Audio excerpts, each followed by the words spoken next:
বিসমিল্লাহির রহমানির রহিম। এটা হলো কোরিয়ার একটা রেল স্টেশন। ঠিক আছে, আমি ট্রেনের জন্য ওয়েট করতেছি। এই যে আমার ট্রেন দাঁড়ায় রয়েছে, 9টা 14 মিনিটে আমার ট্রেন ছাড়বে। তো আসলে আমি এখান থেকে প্রায় 120 কিলোমিটার দূরে যাব।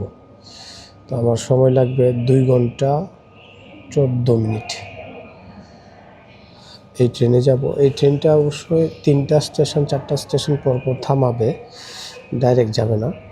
তো ডাইরেক্ট যেগুলো যায় সেটা হলো ওই যে আসতেছে একটা ট্রেন ঢুকতেছে KTX, এটার নাম। ঠিক আছে, এই ট্রেনগুলো ডাইরেক্ট চলে যায় এক জায়গা থেকে এক জায়গায়, 200 কিলো হোক, 250 কিলো হোক, 300 কিলো হোক, ডাইরেক্ট চলে যায়।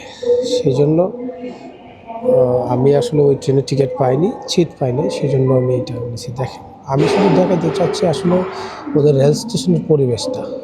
ঠিক আছে, দেখেন এখানে কয়টা লাইন, এখানে আছে 3টা লাইন, ওই পাশে আছে আরও কয়েকটা, প্রায় 3টা 4টা প্ল্যাটফর্ম।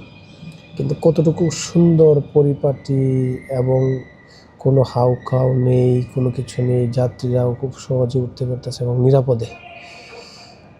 ঠিক আছে, এই নিরাপত্তাটাও কিন্তু জনগণের জন্য সবচেয়ে বেশি জরুরি। কারণ বাংলাদেশের যে রেল স্টেশনগুলোর অবস্থা, এখানে অনেক রকম মানুষ অ্যাক্সিডেন্টের শিকার হয়। ঠিক আছে, অনেক ক্ষতিগ্রস্তর মধ্যে হয়, চুরি ছিনতাই ডাকাতির শিকার হয়। কিন্তু এইখানে এই পুরোটা স্টেশন কিন্তু আপনার সিসি ক্যামেরার আওতাধীন। এইখানে কোনো রকম কেউ চুরি তো দূরের কথা, এগুলো তো ওরা করেই না। ঠিক আছে, কিন্তু কোনো রকম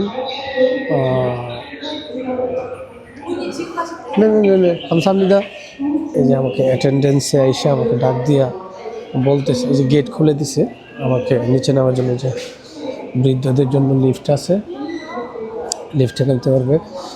আর আমি যে এই চলন্ত সিঁড়ি দিয়ে নামবো, তা আসলেও দেখেন এই 10 মিনিট আগে গেট খুলছে আমার, এখন নিচে নামতেছি। তো বিশেষ করে আমাদের দেশটাও আসলেও এইরকম করা যেত, কারণ ওরা স্বাধীনতা অর্জন করছে আমাদের দেশের খুব বেশি আগে না, 1953 সালে। কিন্তু ওদের দেশে কোনো খনিজ সম্পদ নেই, কোনো আমাদের দেশে যেরকম গ্যাস আছে ওদের দেশে কোনো রকম গ্যাস নেই, দেশের বাইরে থেকে আনতে হয়। লোহা নেই, কয়লা নেই, কিচ্ছু নাই মাটির নিচে, শুধু পাহাড় পাথর ছাড়া কিচ্ছু নাই। কিন্তু ওরা কিন্তু ওদের দেশটাকে আপনার